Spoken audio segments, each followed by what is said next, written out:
pues el apóstol estaba dispuesto a responder cualquier pregunta que ellos pudieran hacerle. A pesar de que el Concilio de Jerusalén ya había tomado una decisión, todavía existían hermanos que no estaban de acuerdo y continuaban perturbando la iglesia con el mismo asunto, que el nuevo cristiano tendría que circuncidarse para ser primero judío, después cristiano, en fin. Parece que los seres humanos siempre somos así. Hoy volvemos a repetir la misma historia. La iglesia decide una cosa y hay un grupo que quiere hacer lo que quiere, a pesar de que el cuerpo mundial decide algo.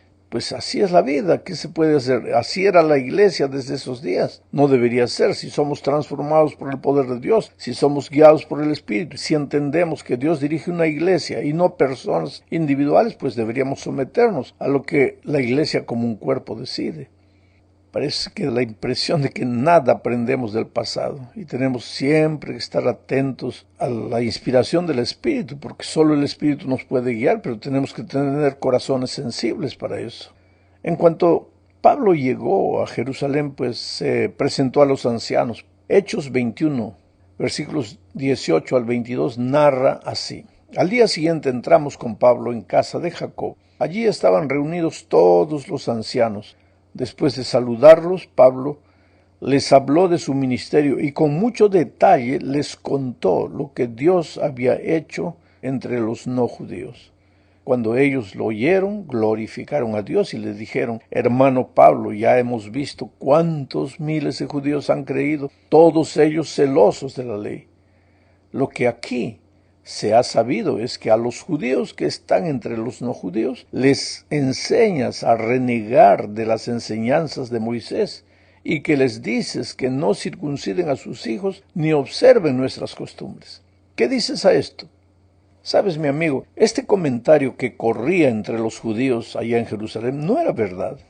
Lo que Pablo enseñaba era lo que había decidido el Concilio de Jerusalén, o sea, que los gentiles que se convertían al cristianismo no necesitaban circuncidarse. Pero los judíos que se convertían al cristianismo, ellos sí, pues podían continuar con sus ritos y costumbres, aún habiendo aceptado a Jesús. Eso no era problema, eso era lo que el concilio había decidido. Inclusive el propio Pablo le había pedido a Timoteo, su compañero de viaje misionero, que se circuncidara, siendo griego. ¿Para qué? Para no ser piedra de tropiezo para los judíos durante el viaje misionero. Entonces, no es que Pablo enseñaba a los judíos que no debían cumplir con sus ritos. Eso no era verdad. Pablo simplemente cumplía lo que el Concilio de Jerusalén había determinado. Pero la verdad es que cuando alguien desea perseguir, condenar, molestar, inclusive va a inventar mentiras para hacerlo. Y eso es lo que pasaba con los judíos de Jerusalén. Siempre ha habido gente así. Dicen defender a Dios y sus principios, pero viven escondiendo traumas complejos que se traducen en mentiras y acusaciones. Eso ya sucedía en los días de Pablo y continúa en nuestros días. Bueno, delante de esta situación y en un intento de resolver el problema y promover la unidad, pues Pablo infelizmente cometió un error. Aceptó el consejo, también equivocado, de algunos líderes ya de edad, de que él participara de un rito judío llamado el Nazareo. Podía hacer cualquier otro rito, eso poco importa, pero Pablo lo hizo para acabar con las falsas acusaciones. Pero lo que él no sabía es que cuando alguien desea perseguir, nada le satisface y continuará acusando, porque esa es su naturaleza. Esa gente generalmente no ha sido transformada por Dios. Por fuera, sí, por fuera aparenta ser fiel, pero en el fondo nunca han sido transformados a imagen y semejanza del carácter de Jesús. Vamos a la segunda parte. Pablo estaba cumpliendo el voto del Nazareo cuando sucedió lo siguiente. Hechos 21, 27 y 28 dice: cuando estaban por cumplirse los 7 días, unos judíos de la provincia de Asia lo vieron en el templo, así que alborotaron a toda la multitud y lo aprendieron al tiempo que gritaban: varones israelitas, vengan a ayudarnos. Este es el hombre que por todas partes anda esparciendo sus enseñanzas en contra del pueblo, de la ley y de este lugar. Y no solo eso, sino que ha metido a unos griegos en el templo, con lo que ha profanado este santo lugar. Esto es interesante, ¿sabes? Como generalmente sucede con las turbas, aquella multitud actuó impulsada por suposiciones y desinformación. Lo podemos ver claramente en el versículo 29. Dice, decían esto porque antes habían visto con él en la ciudad a Trófimo de Efeso, a quien pensaban que Pablo había metido en el templo. Pensaban que Pablo había metido a Trófimo al templo, pero no lo había llevado. Pero ellos pensaban. Y para esa gente basta pensar y ya comienzan a esparcir la noticia y a provocar la ira del pueblo contra determinada persona. Necesitamos hacer aquí un alto para explicar algo. Cuando Pablo, que era judío y criado en la tradición judía, llegó a Jerusalén, pues fue al templo, pero Trófimo, que era efesio y uno de los convertidos por el ministerio de Pablo, no tenía ningún motivo para ir al templo ni para participar de algún ritual. Esta tradición no formaba parte de sus antecedentes. Como creyente en Cristo estaba bajo la gracia de Dios y no necesitaba cumplir con los ritos judíos. Pero Pablo sí cumplió todo porque quería agradar a los judíos, aunque él sabía que no era necesario, pero lo hizo para agradar a los judíos. Sabía que el voto que estaba haciendo no tenía nada que ver con su salvación. El voto de Pablo probablemente incluyó el ayuno, pero eso no tenía ningún valor para efecto de su salvación. Era apenas un rito, una costumbre. El ayuno no te gana un punto para hacerte más aceptable delante de Dios. Bajo el principio de la gracia,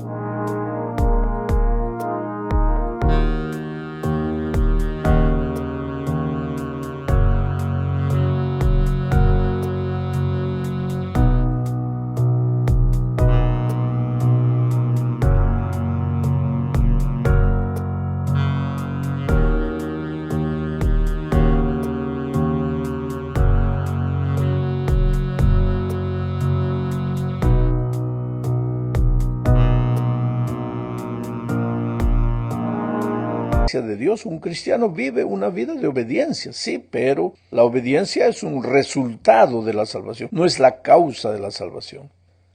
Pero volvamos al estudio y veamos que esta gente causó un tremendo desorden e incluso intentaron matar a Pablo. Leamos ahora los versículos 30 al 32 de este capítulo 21. Toda la ciudad se alborotó y se agolpó el pueblo, apoderándose de Pablo. Lo arrastraron fuera del templo e inmediatamente cerraron las puertas. Intentaban ellos matarlo cuando se le avisó al comandante de la compañía que toda la ciudad de Jerusalén estaba alborotada. Este inmediatamente tomó soldados y centuriones y corrió a ellos. Cuando ellos vieron al comandante y a los soldados, dejaron de golpear a Pablo. Ahora observa la amargura y el odio que sentía esta gente hacia Pablo. ¿Y por qué? Porque enseñaba que no era necesario cumplir la ley mosaica para ser salvo. Pero por otra parte, Pablo actuaba correctamente al seguir una de las costumbres de su propio pueblo, porque estaba tratando de ganar a los judíos. Pero si el comandante y los soldados no hubieran intervenido, habrían matado a Pablo aquel día. En la tercera parte veremos el discurso de Pablo en su defensa. El apóstol estaba siendo llevado a la prisión. Los judíos enloquecidos pidiendo que lo maten, y entonces Pablo pidió al comandante que le dejara hablar a la turba amenazadora. Aquí ya entramos ahora al capítulo 22 del libro de Hechos. Leamos el versículo 1. Pablo dice, hermanos y padres, oíd ahora mi defensa ante vosotros. Al oír que les hablaba en lengua hebrea, guardaron más silencio. Y entonces Pablo siguió hablando. En el momento que el apóstol Pablo empezó a hablar en hebreo, el enojo de los judíos aparentemente desapareció, la ira se fue calmando, se callaron, se aquietaron, estaban escuchando a alguien que era uno de ellos, porque les estaba hablando en hebreo. Y Pablo comenzó contándoles su historia y les dijo en el versículo 3 lo siguiente, yo de cierto soy judío, nacido en Tarso de Cilicia, pero criado en esta ciudad, instruido a los pies de Gamaliel, estrictamente conforme a la ley de nuestros padres y celoso de Dios como hoy lo sois todos vosotros. Ahora, mi amigo querido, nota que Pablo estaba siendo perseguido por los líderes judíos, líderes religiosos de su tiempo. Y Pablo había sido uno de esos judíos. Había sido fariseo, judío de judíos. Y una de las razones por las cuales él comprendía a esa gente y a pesar de lo que estaban haciendo, él los amaba, era porque él, Pablo, sabía exactamente lo que ellos sentían.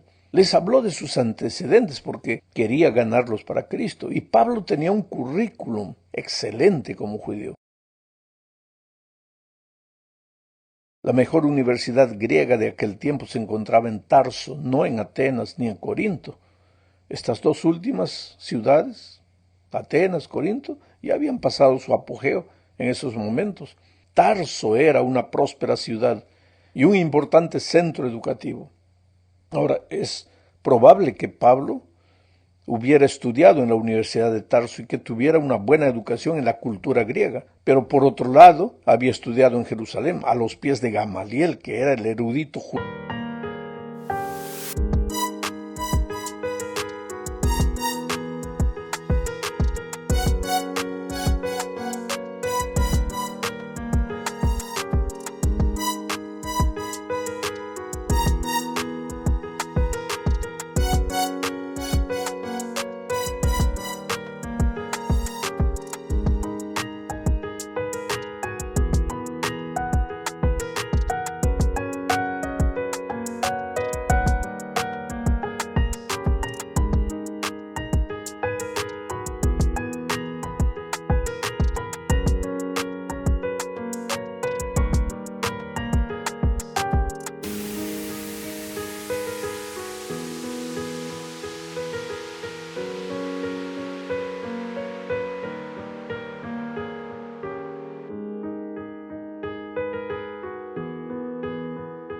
Judío más sobresaliente de aquel entonces.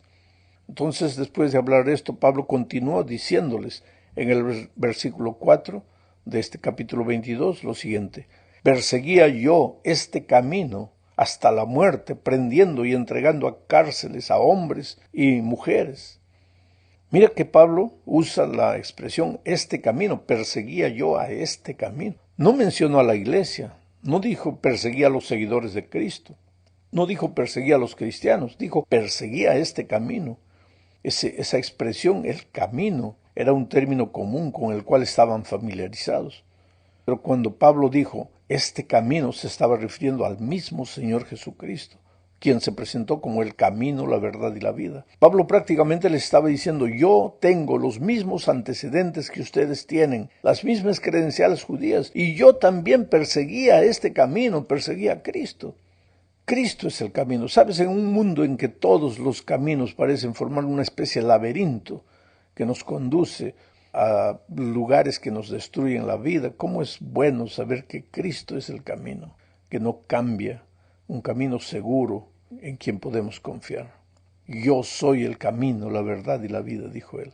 En fin, después de todo esto, en los siguientes versículos, Pablo relata su conversión. No se detiene a presentar argumentos teológicos, sino a relatar su propia historia. Es que el argumento más poderoso de una idea teológica es la vida transformada de una persona.